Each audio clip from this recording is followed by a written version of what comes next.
শারদীয় দুর্গাপূজা উপলক্ষে চুয়াডাঙ্গার বিভিন্ন মন্দিরে শুভেচ্ছা উপহার বিতরণ করেছে জেলা বিএনপি। বুধবার বিকেলে জেলা বিএনপি কার্যালয়ে আয়োজিত অনুষ্ঠানে দলের ভারপ্রাপ্ত চেয়ারম্যান তারেক রহমানের পাঠানো নগদ অর্থ ও উপহার মন্দির পরিচালনা কমিটির নেতৃবৃন্দের হাতে তুলে দেন অতিথিরা। এ সময় অনুষ্ঠানের প্রধান অতিথি জেলা বিএনপির সাধারণ সম্পাদক শরীফুজ্জামান শরীফ সম্প্রীতি ও দেশপ্রেমের প্রতীক হিসেবে প্রতিটি মন্দির কমিটির প্রতিনিধিদের গলায় জাতীয় পতাকা পরিয়ে দেন।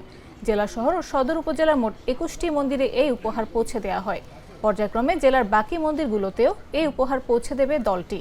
অনুষ্ঠানে প্রধান অতিথির বক্তব্যে শরীফুজ্জামান শরীফ বলেন, দুর্গাপূজা কেবল একটি ধর্মীয় উৎসব নয়, এটি বাংলাদেশের সংস্কৃতির এক গুরুত্বপূর্ণ অংশ। ধর্ম, বর্ণ বা রাজনৈতিক মতপার্থক্য দিয়ে বিভক্ত না হয়ে সবাইকে ঐক্যবদ্ধ থাকার আহ্বান জানান তিনি।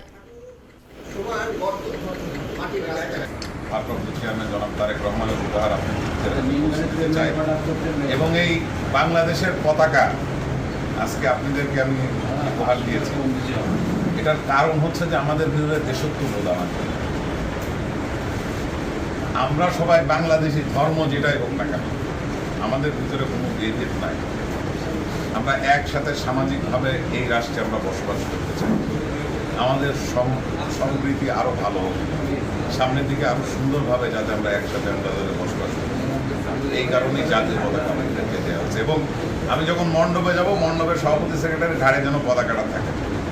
আপনাদের যারা নেতৃবৃন্দ আছে ওনারা বলেছেন যে সিসি ক্যামেরার বিষয়টা, এটা অবশ্যই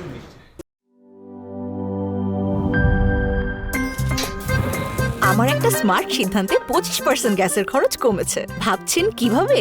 সাধারণ গ্যাস স্টোভ বদলে আমি এনেছি আরএফএল গ্যাস স্টোভ। এর সাইন্টিফিক নজল ও ব্রাস বার্নার ক্যাপ সমানভাবে তাপ ছড়িয়ে রান্না করে দ্রুত।